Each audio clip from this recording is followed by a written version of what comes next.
Ethan Kross didn't rise. He conquered. Silicon Valley called him a visionary because it sounded safer than unchecked force.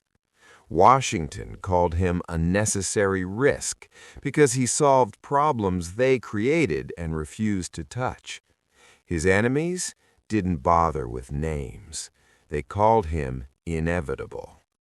At 45, Ethan controlled satellite networks that mapped borders better than governments, energy grids that powered cities that never thanked him, private infrastructure so deeply embedded that entire nations depended on his silence. He lived in San Francisco. He worked everywhere. He belonged nowhere. His penthouses were glass and steel, intentionally impersonal. No photographs, no art, no history. Memories created leverage.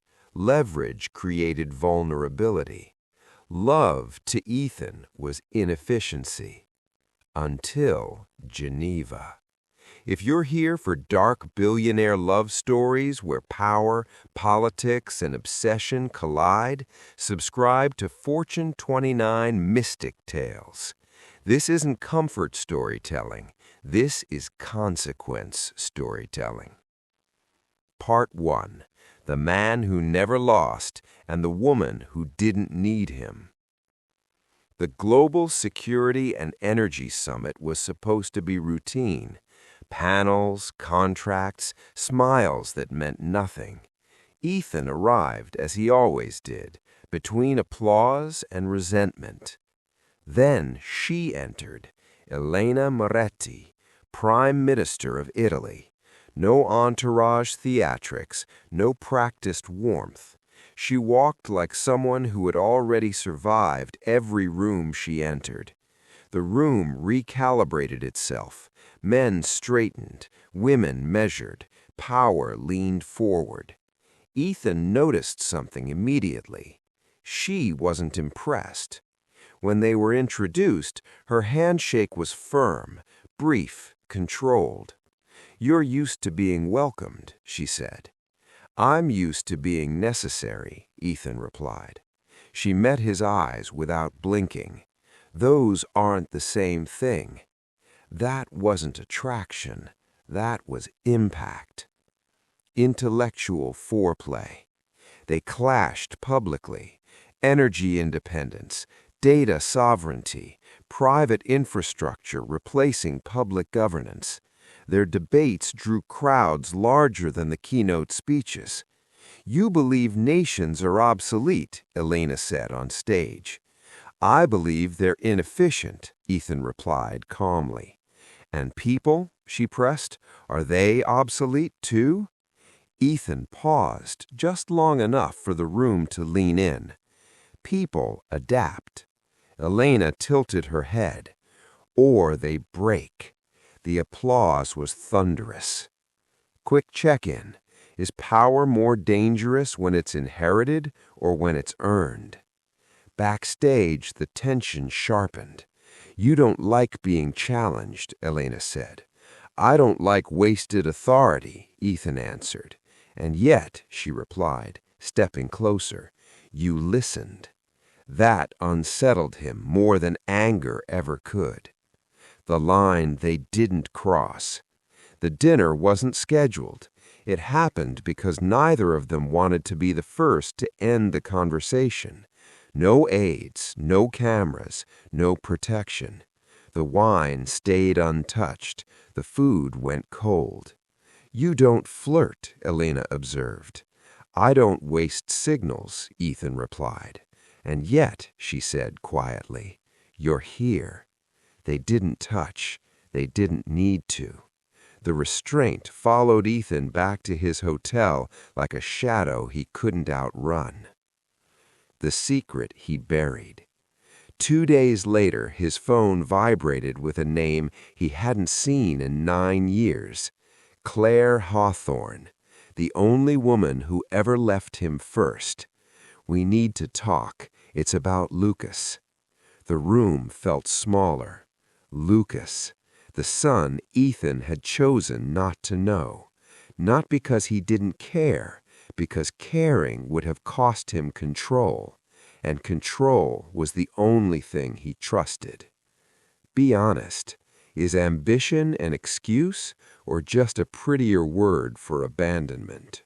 Part 2. When desire meets damage. Claire didn't greet him warmly. She greeted him truthfully.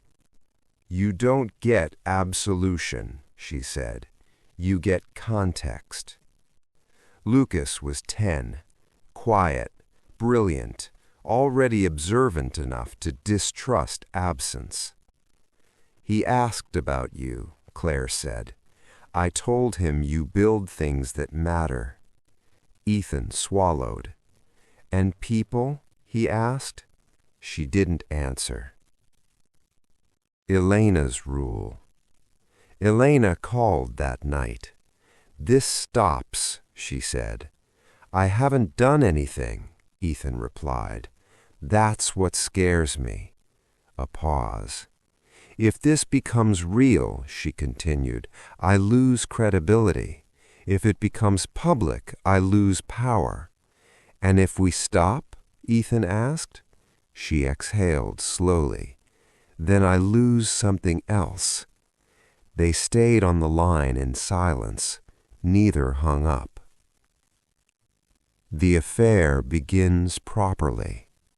Rome, midnight, rain on stone older than consequence. This time they didn't stop. It wasn't tender, it wasn't reckless.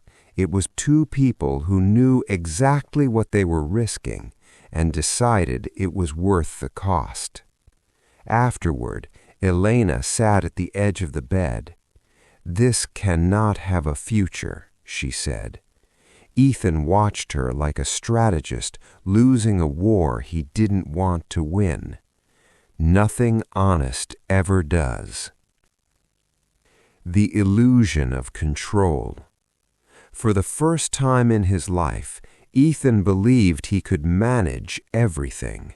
Claire, Lucas, Elena, the empire. That belief was his most expensive mistake. The exposure. The photos weren't explicit, they were worse. Hands, proximity, timing, enough to connect dots no one wanted connected. Contracts were questioned, votes delayed, motives rewritten. Elena stood before Parliament like stone. There was no misconduct, she said. She never said his name. Ethan watched from California. That hurt more than the accusations. If you're still here, you already know this won't end cleanly. Subscribe to Fortune 29 Mystic, tales where love doesn't save anyone. It only reveals the cost. The sacrifice that wasn't enough. Ethan resigned publicly, transferred assets, opened records, destroyed his own myth.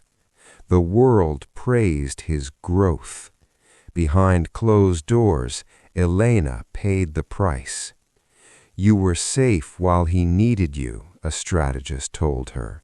"Now you're a liability." The line that ended them.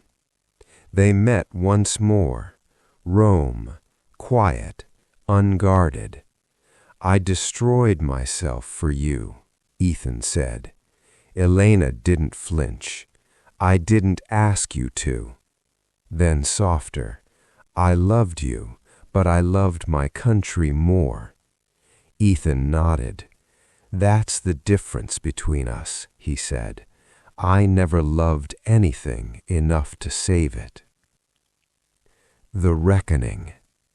Claire went public, not out of vengeance, out of protection. "I hid my son because powerful men erase what complicates them." Ethan stood beside Lucas. The boy didn't hug him. but he didn't pull away. Part 3. What Remains. Elena resigned quietly, not in a blaze of outrage, not beneath headlines or chants. There were no speeches written for history, no apologies crafted for forgiveness, just absence. One morning, her office lights didn't turn on. Her schedule vanished from public view. Her name stopped being used in the present tense. The country adjusted. It always did. Pundits debated her legacy with the safety of distance. Some called her principled. Others called her weak for walking away instead of fighting. None of them understood the cost of staying. Power, Elena had learned, didn't always leave you in disgrace. Sometimes it left you empty. Ethan watched the resignation from a private terminal in Zurich. No entourage, no assistants hovering for reaction. Just him, a screen, and the quiet realization that the one person who had matched his altitude had finally chosen gravity. He didn't call her. He didn't send flowers or words that would sound like regret dressed up as romance. For the first time in his life, Ethan respected a boundary he hadn't created. Life after Empire didn't collapse. It recalibrated. Ethan still advised governments, discreetly, still controlled systems no one wanted to rebuild from scratch. But doors opened differently now, with caution, with conditions, with reminders that power, once exposed, never fully returns to shadow. At home, things were harder. Lucas came slowly. Conversations measured, trust negotiated in silence. They built rituals instead of intimacy.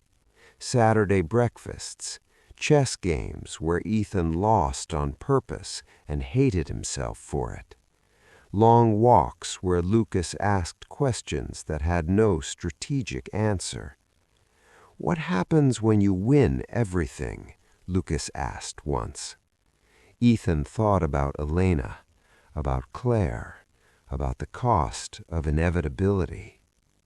"You learn what winning doesn't protect you from," he said. Lucas nodded, not fully understanding, but storing it for later. Months passed. Seasons shifted without announcement.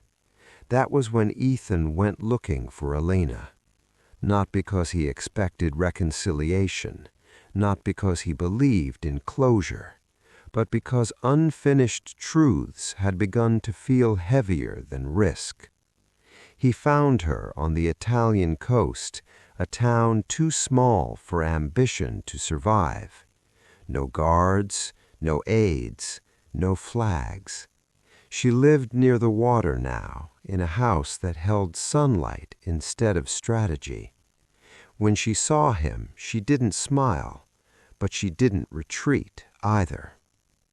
"You look smaller," he said, not unkindly. "I feel freer," she replied. They walked, along stone paths shaped by centuries of erosion, a language Elena now understood intimately. Not lovers, not enemies, just two people who had survived the same fire and chosen different scars. They spoke about neutral things at first: weather, the sea, how silence sounds louder when you're no longer outrunning it. Eventually, Ethan asked the question he had rehearsed and avoided for months. "Do you regret us?" Elena stopped walking. The wind moved her hair the way campaign managers never allowed. She thought for a long time. "No," she said finally. "I regret that we were right people at the wrong altitude. Ethan absorbed that. Altitude had always been his advantage. He had never considered how thin the air was for those who breathed it longer. They parted without ceremony. No promises, no confessions. Some things were complete precisely because they were never resolved. As Ethan walked away, Elena's phone buzzed. A number she hadn't saved but recognized. "History is done with you." She looked at the message, then at the horizon. History, she realized, was always done with people. What mattered was what remained when it moved on. She deleted the message, and for the first time since power had found her, she didn't feel the urge to replace it with something else. That night, Ethan returned to his hotel. He watched the sea from a distance, understanding at last what Elena had chosen. Back home, Lucas would be waiting, not with forgiveness, but with time. And for the first time in his life, Ethan understood the difference. If this story stayed with you, subscribe to Fortune 29 Mystic Tales. Some loves don't end. They recalibrate who we become.